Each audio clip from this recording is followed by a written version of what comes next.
and the empty skies.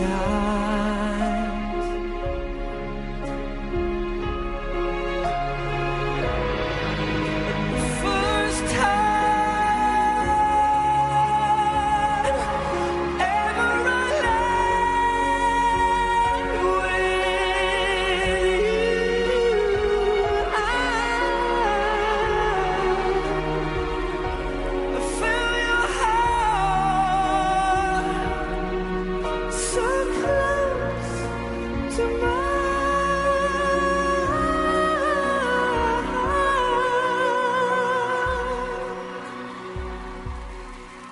First time ever I saw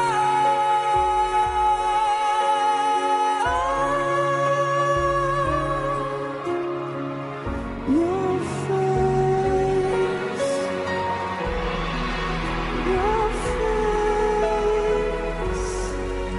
your face, your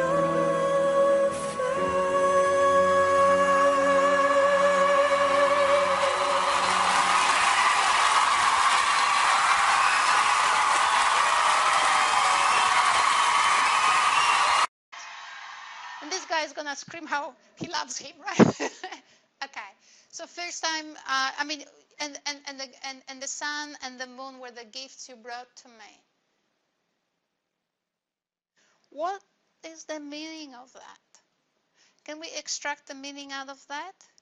So you see, just hold on with that, running with those texts that people feed you with, extract the meaning out of the text. Just, that doesn't even make sense. Extract what an awful word it is in the delicate life we live. How can anyone even use such a physical, unpleasant word? It's nothing about extracting. It's about relating. It's about connecting, bringing together. What connections do you make? Love. It's about, he's talking about, he's singing about his love, and he's also singing about love making. And that's how I read it. And it is this song, and another one, but especially this one, that made me last week say to you that he's actually represent. Why these people are standing? They're standing ovation at the end. Because what he did, he was able somehow to make people feel lovemaking as a spiritual experience. It touched people to the core. Remember talking about love? It's all there is in life. Everything else is just a way to understand it. Everything we do, that's what I always teach, is whatever we do, whether management of the company or teaching children, it's just pathways to understand love. So they stood there because he hit right in the core. It's a spiritual experience. Now, he never says, right? He never says, I'm thinking about making love. Making love is a spiritual experience. And therefore you say stupid things like, the sun and the sky were the gifts you brought to me. He doesn't say it. If you were to extract the meaning out of it, he never says any of that. It's how you experience, how you relate to it. And I relate it through my experiences. You might be relating to it through your experiences. The point is, what's the reading? Do we understand texts? Well, we work with them. I don't know whether we understand, but we work with them and we try to relate to them according to what's relevant to us. We were going to talk about this, and we might talk about the lion and the mouse in detail next week. Do you know what it is? Purposely not, right? I often do it to students, so there it is. It seems like periphery and the focus, right? Actually, I couldn't make it what I wanted to make it, so we might. This is the relativity theory representation of what text is. If you could think of this one as going in time, it's a 4D. And as you are a person who goes through time, you collect stories that enable you to make sense of text. But what you think is the meaning you make. It never is the meaning you make. Every word comes to us through other words. Every text is connected to other texts. And a person called Jacques Derrida, he changed the world. You never hear this word, his name in these courses probably, because nowadays somehow we feel that we don't give you these higher intellectuals anymore in undergraduate courses. The point is, at least you've heard his name. Jacques Derrida not only says that every text connects to another text, and another text, and another text, and another text. He would say ad infinitum, forever, possibly. He couldn't actually disprove it, but not forever. So whatever text you hear, not only you hear them through your timeline, but also by engaging with other timelines. So in a sense, a text is a 4D experience. It's a space and time. And it's very important. Very important. So the meaning is not in the text. That's why we interpret text. Because we ourselves, this is our experience, we go through time, and through the time connections, oppositions, that we have experienced.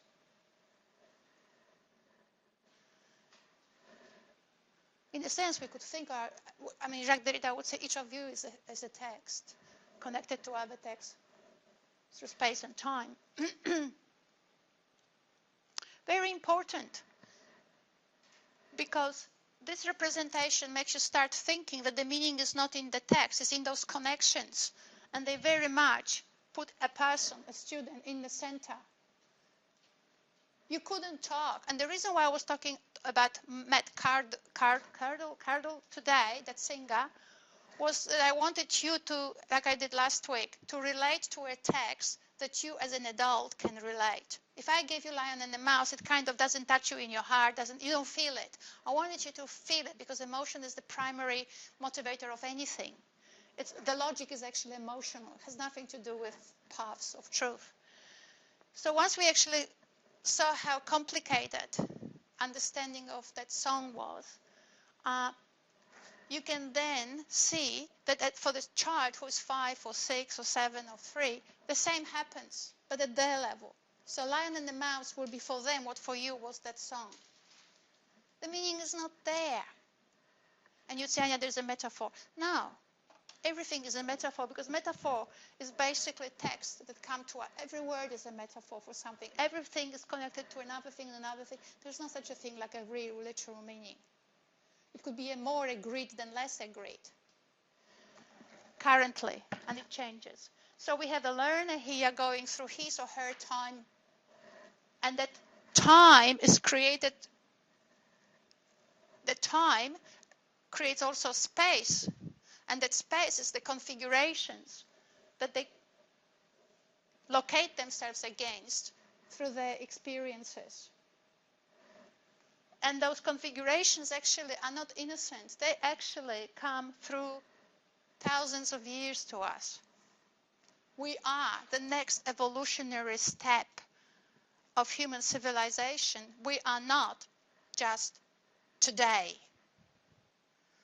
We actually have thousands of years, if not millions, behind us. We're just right here today. And your children will be further. But all of us, what learning is, what being in the world is about acquiring that history, creating your own, but also about reconnecting to the past. Through your experiences, you reconnect to the past and you create new. So that grows and that grows, so it becomes more of thousands of years. So if I were to produce this graph to someone in 10,000 years, I would write here 20,000 years. Because you will be part of that 10,000 years that passed and count. We're all just an evolutionary step, not just in biology, but also in culture. And in fact, the both are connected. How you think? You are. Don't they say that? Anyway, so that's what I wanted to cover today, to just basically start complicating the concept of text in your heads. That's why dialogue. Because a person, as they need to actually calligraph themselves as they read. And that action of calligraphing themselves as they read, we may call it dialogue. what this text about? Ah, I heard that. Oh, yeah, I've seen that before. Oh, that I understand, never understood. See, that's what happens, and it's calligraphing themselves across time and through the space they are just creating, or in relation to the space they are creating. Now, that's Ania Lian. You see nowhere. Mind you, the graph you may see nowhere, it's Ania Lian, but it's based on Jacques Derrida, and lots of people who actually have changed the world created post-structuralism, and which is not believing in structure being primordial or primary, and it's actually structure as an invention. So it's based on people on readings that then later on were taken by critical pedagogy. By critical pedagogy, people in critical pedagogy that say, therefore there is no meaning in text. It's whatever you have created at a given moment by calligraphing yourself in relation to others. Because no text is ever your own. I think Bakhtin said it's always on the boundary. A bit of it is yours and a bit of it is not yours. All the time. All the time. It comes to you with history. That's why it's meaningful. Because if it didn't come with history, I wouldn't have understood it. Because I'm part of that history, I understand. So the words come to us with history. And the reason why other people understand differently is because they went through a different path of history. So who would say, to simplify the whole thing, would say it's all dynamic.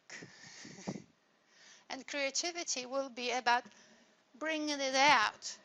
You as teacher understanding it, and also enabling that to be a conscious process of reflection, to happen.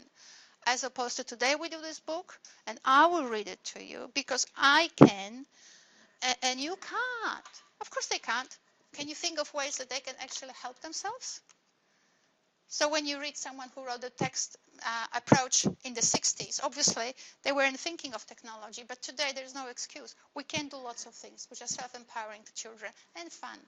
And it doesn't always have to be you like a critical pedagogist as like a priest in the congregation. You read and they behave appropriately to you. They may not actually understand. A lot of congregation in the church doesn't understand what the priest is saying, but they behave appropriately. Right? But that's not what we want from our children in class. We actually don't want to behave appropriately so much as we want them to engage creatively and critically. That's what we want. But for that, to ensure that, you have to have processes. And they're not about you telling them. It's about them, that holy word we use all the time, engagement. Well, how are we going to do that? So anyway, we've got the whole semester to think about it. Thank you very much. Thank you for your contribution and dialogue. I was running a little bit today, I have to admit. I'm sorry. I was just running a little bit because I wanted to set this, put it in place. As always, even though students will get this lecture online and all of that, I would like you to write a response on YouTube, to write what happened in class. Very short, like I did today. Did you see? Question, answer, 3 things, and that's it. It's not a novel, but it's something that then you can write a bit more in your portfolio. You put it all in. Beautiful.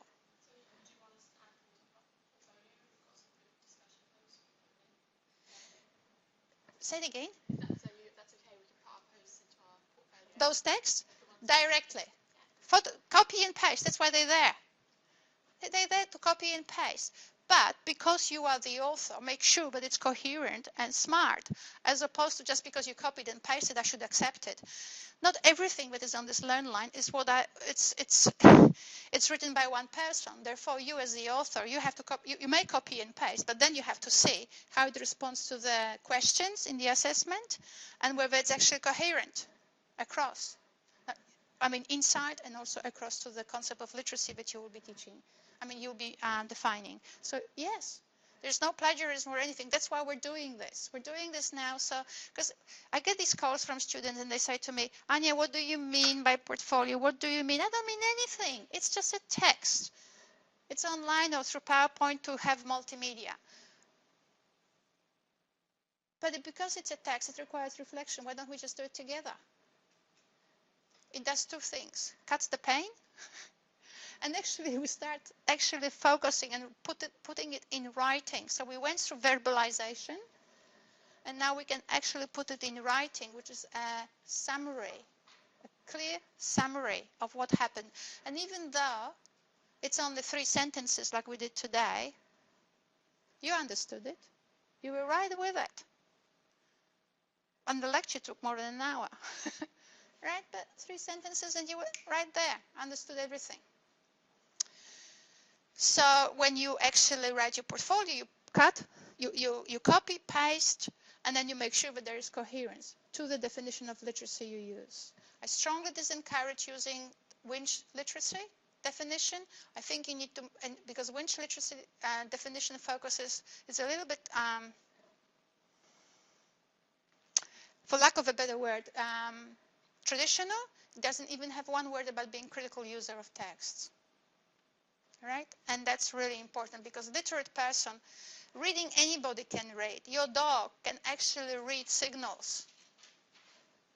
What's the rules around the house, what you want him to do, blah, blah, blah, can understand your voice and all of that. Anybody can do certain things. The point is it doesn't make them a literate person.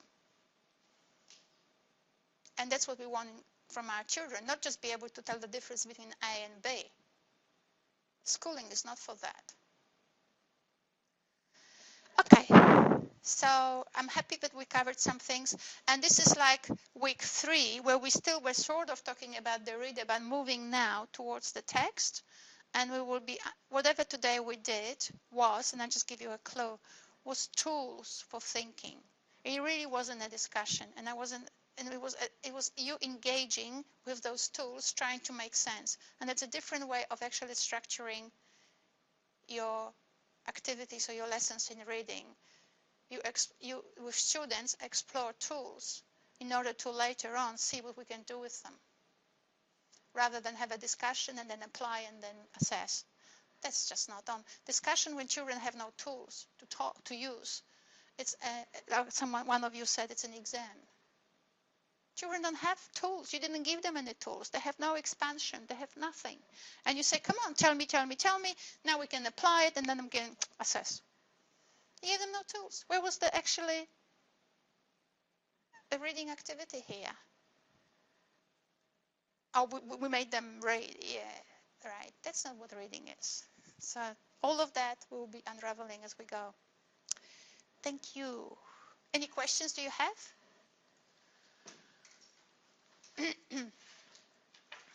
Now, if you do have questions, post them in the summaries. You say, I still don't understand that. I still don't understand it. That gives me feedback as well.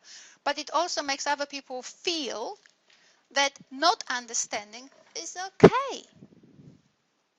It really is okay. There's a difference between you and me. Huge difference. For a start, I have a PhD. For a start, I've done work long, and I'm older. So what happens now is you don't have to feel intimidated that you're not with me on the same page, even if you are, so that's great. But what I'm saying is if you do have questions, that's very much okay. Because that's part of, I still have questions myself, as I said to you before. I'll probably teach this unit differently next year. And so on. It's just how it is, because we all go through time. And we must change, otherwise we're just a mere ritual. All right, thank you.